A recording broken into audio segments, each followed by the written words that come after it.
we are. Yeah. Miss Amy and you. Now we're at the Vivitrol Angels, the Vivitrol Addiction Angels. Mm-hmm. And you just sat in a meeting because you are shadowing me today. Yeah. Right? And you saw the doctor and myself and the counselor discussing a meeting that we're going to have with our Franklin County Jail concerning addiction, and a legislator, and hopefully now a judge will be coming. But at the end of the day, you just got out of the Franklin County Jail after 10 and a half months. Or how many months? 10 months, 22 days. Yesterday. Yeah, yesterday. And you're feeling what? Just a lot of anxiety. I can't relax. It's harder to transition than I thought it would be. Isn't it? Yeah, it is. And you said already last night you were having a craving.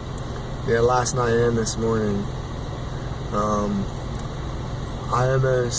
This morning I almost went to someone's house that has some weed, but I had decided to just, come with you and go to this NA meeting, or AA, whichever one we're going to.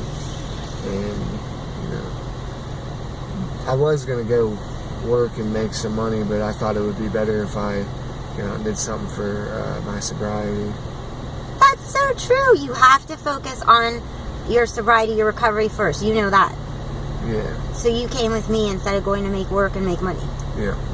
Okay, so we're going to go to an AA meeting, and it's just, my point is, getting out of jail, you didn't realize you couldn't, how many hours did you sleep last night? Well, when I got back to my house, I slept from like 3 to 5:30, and that's all I've slept. And then you had to... Since I've been out. That's all you slept at all? Because I'm tired, but I just can't sleep, and I don't have no appetite. I can't sleep. Okay, well, we're going to figure out where Vivitrol is in Michigan. You just heard that, because you're moving to Michigan tomorrow. Yeah. Well, tomorrow or Friday. Tomorrow. Friday. You just wanted to see your family, and then you're going to go, right? Yeah.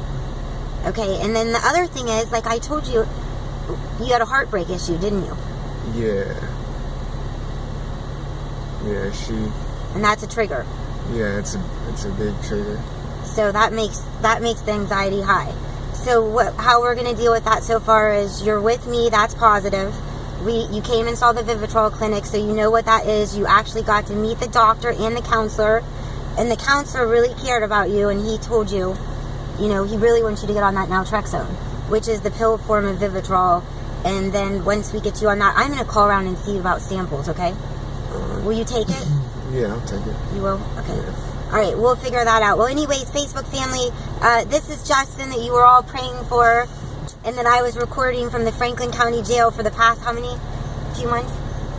It's about a couple months. Couple months. And we know that if you don't have a stay-out plan, you'll fall back. Yeah. Right, because he's already done that before. My stay-out plan came at the last minute. I thought I was getting out and wasn't going to have, anywhere to go, or like I'd have to go to a type of halfway house or sober living house. And my last 2 weeks, my friend who's been clean for 2 years, he has a job. He's making almost $700 a week. He has a good job. He don't even smoke cigarettes anymore. Awesome. He vapes, the vapor cigarettes. And he don't do nothing no more. And he told me the only way I can come up there is if I'm serious about being clean and doing well. So I'm going to go up there, be with people that are doing what they're supposed to be doing, have their stuff together. They don't use dope to cope.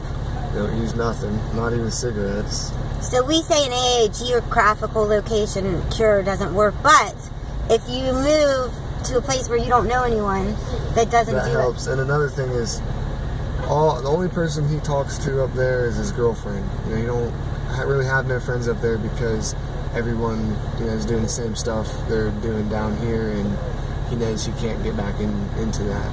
And he can talk to his girlfriend about it, and all that. So he's doing really well. Yeah, like the one thing you have to change. There's only one thing you have to change when you get sober, and that's everything. Yeah. Which means all your friends that use. And someday, it's hard. It is hard, isn't it? Gosh, it's really hard. I'm going through that all the time. I mean, I have friends that I love, but they use and they drink and they party, and I can't. They want to see me. I can't go kick it with them. I'm not going to. No way. So, no way, Jose.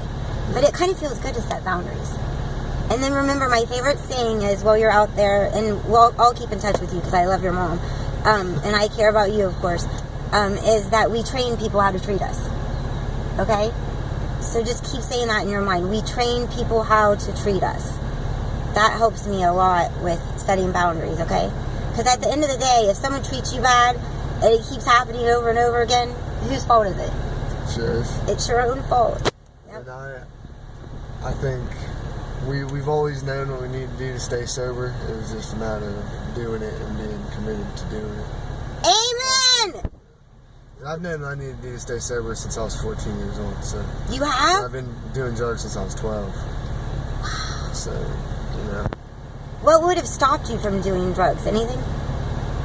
No, I didn't care at that point in time. And then this 320 days I did in Jackson Pike was opened my eyes a lot. Yeah, that was god I awful. don't ever want to go back, and I know if I touch dope or anything, I'll be back. And it's only a matter of time. If I go out and use heroin or any drugs, really, it's only a matter of time before I'm back in jail. That's just how it goes. Alright, well, I'm glad you came here because I wanted you to see I'm on the Vivitrol shot. And like I said, I don't ask anybody to do something that I don't do myself, or do it probably 100 times harder than they do it.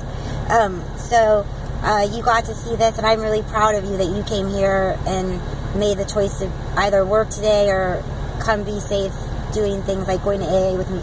And Yeah. I know this might sound funny, but this is the longest time I've ever had $60 without spending it, and it's only been a day.